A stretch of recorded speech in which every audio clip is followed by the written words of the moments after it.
people have ever seen a cartoon, an animated movie, or even played a video game. Yeah, I'm sure we all have. It's the 21st century. But without animation, you would have none of these things to entertain, mesmerize, and for some of us, make us feel like a child again. Animation is key to making 2D and 3D characters come to life. It gives personality and emotion to characters that were once lifeless.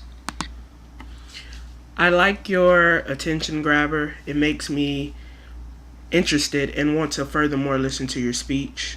Animation is entertainment for all ages. If you have seen any of the animated movies out there, which I'm sure we all have because there are hundreds of them, you know just how much of an impact it can create.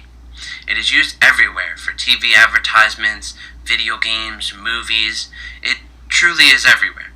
I've been animating since I learned Flash at the last school I went to for graphic design in my previous college years, and now, because I go to Full Sail, I know 3D animation, so now I have a background in both 2D and 3D animation.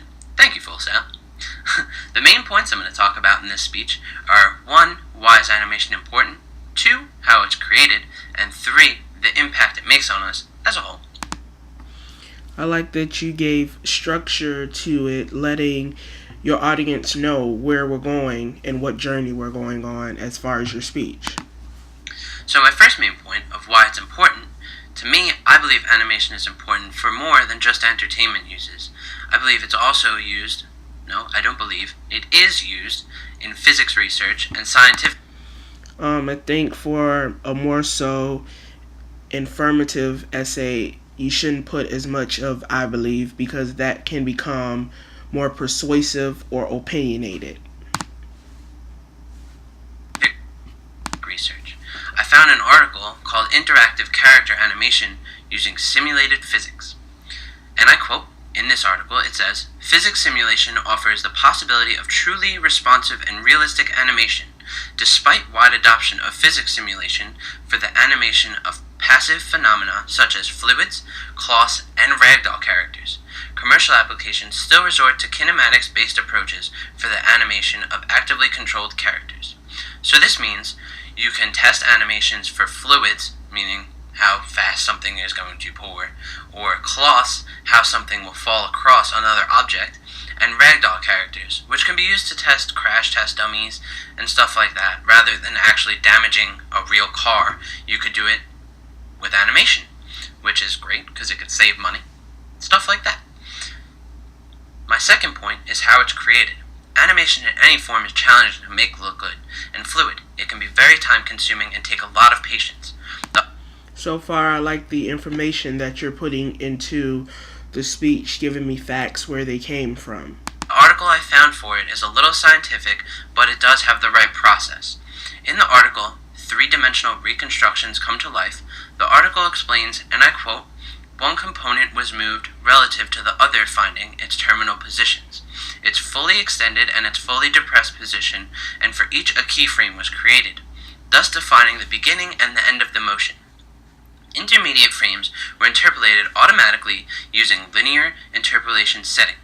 In joints with simple movements, a rotation around one stable axis, these 2 terminal keyframes were enough to simulate the joint's motion satisfactorily." I would like you to paraphrase that a little more and made it more layman versus reading it off.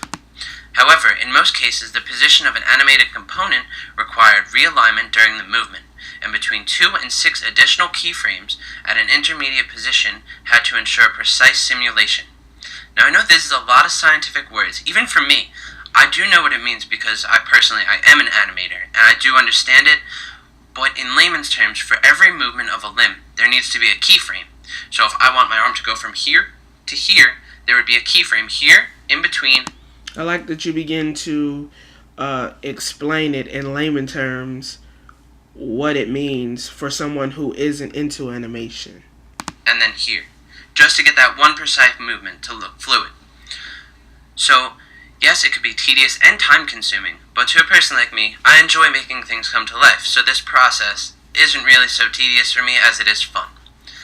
So, moving on to the third main point on how it impacts us, the impact of animation is so outstanding I doubt people even realize just how much it truly impacts us. Without animation, most childhoods would not be as good as they were. Think back to when you were a kid and you first saw Lion King, or Toy Story, or even played Super Mario, how much it impacted us. I know to me personally, I spent hours playing Super Mario. That made my brain actually think. I believe it wasn't a waste of time, and it wasn't just, sitting there playing a video game for hours. To me, Again, I think that would make a great argument in the persuasive essay versus the informative essay, but I still like the information. I was learning.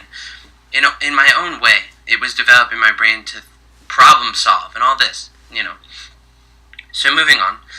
The 6 top animated films in the last decade were computer generated, and they grossed way over $100 million.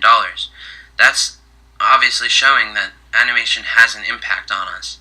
If we're paying money to see these movies and the way they make us feel, it impacts us. It's life lessons in these 3D movies that are meant for kids. But I know even adults go to see them and they impact them. They're very inspiring, especially to me. I want to make people feel like that. So animation to me is very impacting. So I'd like to conclude with animation is not something you think of as important in everyday life. To people like me, I have a strong appreciation for the art, and I study it, I live and breathe it. We know the true role it plays in this world as animators. Animation is life. The definition of animation is a state of being full of life.